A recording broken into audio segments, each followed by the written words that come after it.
श्रीहित सेवक वाणी जी। चौथा प्राकरण श्रीहित वाणी प्रताप। समझो श्री हरिवंश सुबानी, रसद मनोहर सब जग जानी। कोमल ललित मधुर पद श्रेणी, रसिकन कौजु परम सुख दैनी। श्री हरिवंश नाम उच्चार, नित बिहार रस कहो आपार। श्री वृंदावन भूमि बखानो, श्री हरिवंश कहे ते जानो।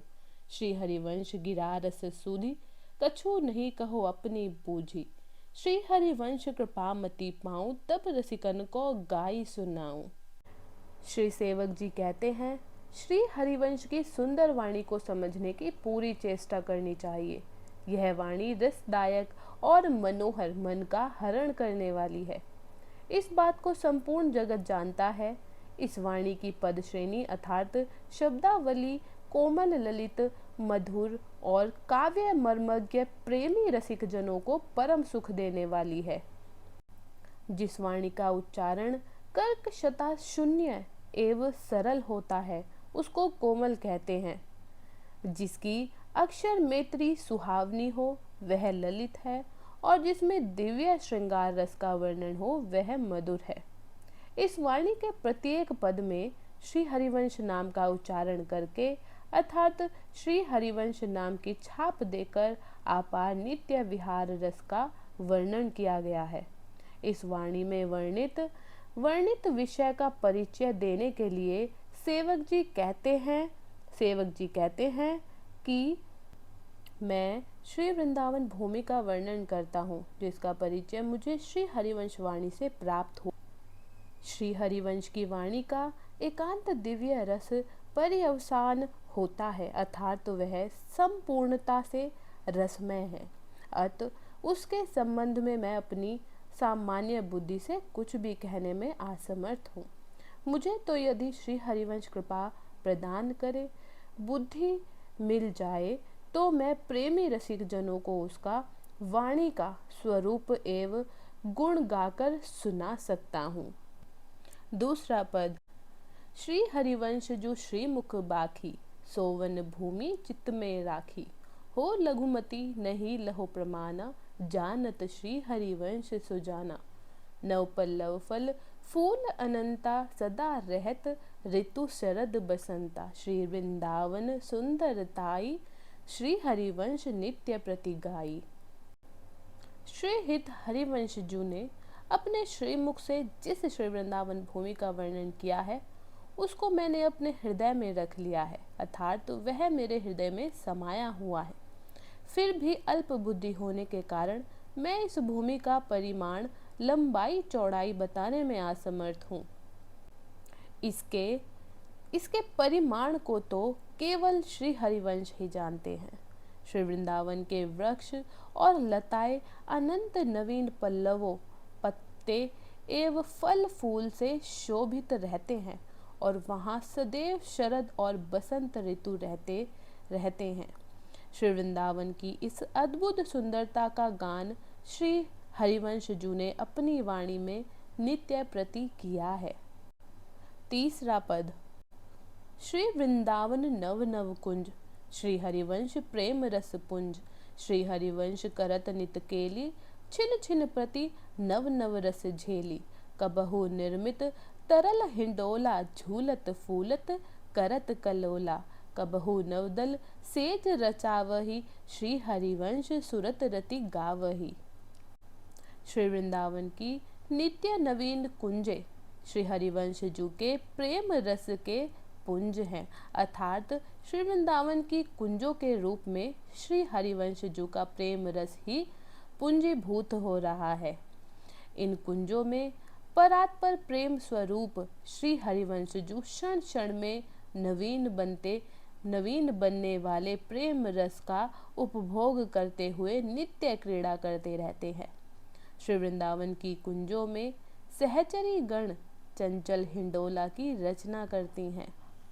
उस पर विराजमान होकर श्री श्यामा श्याम झूलते हैं, फूलते हैं और कलोल करते हैं।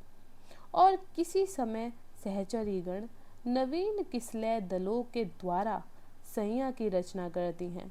उस पर विराजमान होकर श्री श्यामा श्याम सुंदर क्रीड़ाएं श्रृंगार रसमय प्रेम केली करते रहते हैं और श्री हरिवंश जू उन दोनों की सूरत रति का सूरत रसमय प्रेम का गान करते हैं। चौथा पद। सूरत अंत छवि बरनी न जाई, छिन छिन प्रति हरिवंश जुगाई, आजु संभारत नाहिन गौरी, अंग अंग छवि कहो सुथोरी, नैन बैन भूषण जही भांति, यह छवि मोपे बरनी न जाती, प्रेम प्रीति रस रीति बढ़ाई, श्री हरिवंश वचन सुखदाई। सूरत विहार के अंत में श्री श्यामा श्याम के नेत्र कपोल आदि अंगों पर श्रृंगार क्रीड़ा के जो चिन्ह अंकित हो जाते हैं उसका गान श्री हरिवंश जू ने क्षण क्षण में किया है। उस अद्भुत शोभा का वर्णन मेरे द्वारा संभव नहीं है। आज संभारत नाहिन गौरी, इस पद में श्री श्यामा श्याम की अंग की जो छवि का जो वर्णन है उसको मैं कितना भी कहूँ वह थोड़ा ही रहेगा। उक्त पद में तथा सूरतात के अन्य पदों में श्री श्यामा श्याम के नेत्र वाणी एवं भूषणों की स्थिति जिस प्रकार की बताई गई है उसका वर्णन करने में मैं असमर्थ हूँ। प्रेम प्रीति और रस रीति की बुद्धि करने वाली श्री हरिवंश की वाणी अत्यंत सुखदायी है। पांचवा पद। वंश बजाई विमोहित नारी, बोली संग सुनित्य बिहारी, परिरंभन चुंबन रस केली, विहरत कुंवर कंठ भुज मेली, सुंदर रास रच्यो वन माही, यमुना पुलिन कल्प तरु छाई, रास रंग रति बरनी ना जाई, नित नित श्री हरिवंश जुगाई। नित्य बिहारी श्री श्याम सुंदर ने वंशी नाद के द्वारा ब्रज सुंदरियों को विमोहित करके अपने निकट बुलाया और उनके कंठ में भुजा डालकर कुंवर अर्थात श्री श्याम घन ने आलिंगन चुंबन में रस क्रीड़ा की और श्री वृंदावन के यमुना पुलिन पर कल्पतरु की छाया में सुंदर रास रचाया।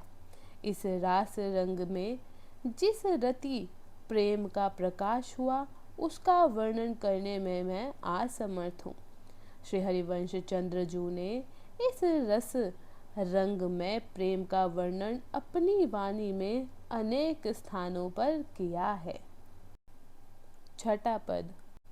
श्री हरिवंश प्रेम रस गाना, रसिक विमोहित परम सुजाना, अनशन पर भुज दिए विलोकत, त्रिपति न सुंदर मुख अवलोकत, इंदु वदन देखियत विवियोरा, चारु सुलोचन त्रिषित चकोरा, करत पान रस मत सदाई, श्री हरिवंश प्रेम रति गाई। श्री हरिवंश चंद्र जू ने अपनी वाणी में प्रेम रस का जो गान किया है उसको सुनकर परम सुविज्ञ रसिकगण विमोहित हो गए। श्यामा श्याम परास्पर अंशों पर भुजा रखे हुए अतृप्त नेत्रों से एक दूसरे के सुंदर मुख का अवलोकन कर रहे हैं। दोनों ओर चंद बदन दिखलाई दे रहे हैं और दोनों ओर चकोर की भांति त्रिषित सुंदर नेत्र रसमत बनकर निरंतर रसपान कर रहे हैं। श्री हरिवंश जू ने श्री श्यामा श्याम की इस अद्भुत प्रेम रति का गान अपनी वाणी में किया है। सातवां पद। श्री हरिवंश सुरीति सुनाऊं, श्यामा श्याम एक संग गाऊं, छिन इक कबहु न अंतर होई, प्राण सु एक देह है दोई, राधा संग बिना नहीं श्याम, श्यामा बिना नहीं राधा नाम, छिन छिन प्रति आराधत रही, राधा नाम श्याम तब कही, ललितादिकन संग सचु पावे, श्री हरिवंश सुरत रति गावे। अब मैं श्री हरिवंश की रसोपासना की सुंदर परिपाटी सुनाता हूँ जिसमें श्यामा श्याम का एक साथ गान किया जाता है। इन दोनों में एक क्षण का भी अंतर नहीं होता। इन दोनों के प्राण तो एक हैं और देह हैं दो। श्री राधा के संग के बिना कभी भी श्याम सुंदर नहीं रहते और श्याम सुंदर के बिना श्री राधा नाम नहीं लिया जाता। क्योंकि श्री राधा नाम का उच्चारण श्री श्याम सुंदर तभी करते हैं जब वे क्षण क्षण में इस नाम का आराधन करते रहते हैं। ये श्री राधा श्याम सुंदर ललितादिक सहचरियों के साथ में सुख पाते हैं, अर्थात ललितादिक सहचरियों के संयोग से इन दोनों की परस्पर प्रेम लीला में सुख की वृद्धि होती रहती है और श्री हरिवंश जो सहचरी रूप से इनकी लीला में सम्मिलित होकर इनकी सुरत रति श्रृंगार रस में प्रेम रति का गान करते हैं। 8वां पद। श्री हरिवंश गिरा जस गाए, श्री हरिवंश रहत सच उपाय। श्री हरिवंश नाम पर संगा, श्री हरिवंश गान इक संगा। मन क्रम वचन कहो नित टेरा, श्री हरिवंश प्राण धन मेरे। सेवक श्री हरिवंश ही गावे, श्री हरिवंश नाम रति पावे। श्री हरिवंश की वाणी का यश गान करने से अर्थात श्री हरिवंश वाणी के गुणों एवं उनकी विशेषताओं का यश गान करने से श्री हरिवंश चंद्रजू प्रसन्नता का अनुभव करते हैं। सेवक जी कहते हैं, मैं तो अपने मन वाणी एवं कर्म को एक सूत्र में पिरोकर उच्च स्वर में यह कहता हूँ कि श्री हरिवंश मेरे प्राण धन है, अर्थात मेरे मन और वाणी की एकमात्र यही निष्ठा है तथा मेरे कर्म भी इसी निष्ठा के अनुकूल होते रहते हैं। मैं श्री हरिवंश का गान करता रहता हूँ और उनके फल रूप में मुझे श्री हरिवंश नाम के प्रति रति अर्थात प्रेम प्राप्त होता रहता है। 9वां पद। जयति जगदीश जस जगमगत, जगत गुरु जगत वंदित सुहरिवंश बानी। मधुर कोमल सुपद प्रीति आनंद रस, प्रेम विस्तरत हरिवंश बानी। रसिक रसमत श्रुति सुनत पीवत रस, रसनी गावत हरिवंश बानी। कहत हरिवंश हरिवंश हरिवंश हित, जपत हरिवंश हरिवंश बानी। श्री सेवक जी कहते हैं कि मैं जगत के द्वारा वंदनीय एवं जगत के गुरु रूपा उस श्री हरिवंश वाणी का जय जयकार करता हूँ, जिसमें जगत के इष्ट श्यामा श्याम का यश जगमगाता रहता है। इस वाणी के शब्द मधुर और कोमल है तथा यह वाणी प्रीति आनंद रस एवं प्रेम का विस्तार करने वाली है। प्रेमी रसिकगण इस वाणी को सुनकर अपने कानों से उसका पान करते हैं और रसमत बन जाते हैं तथा अपनी रसना जिह्वा द्वारा इस श्री हरिवंश वाणी का गान करते हैं। यह स्थिति प्राप्त होने पर फिर वह अनिर्ष श्री हरिवंश नाम कहते रहते हैं, अर्थात श्री हरिवंश वाणी का जाप अनुशीलन करते रहते हैं। 10वां पद।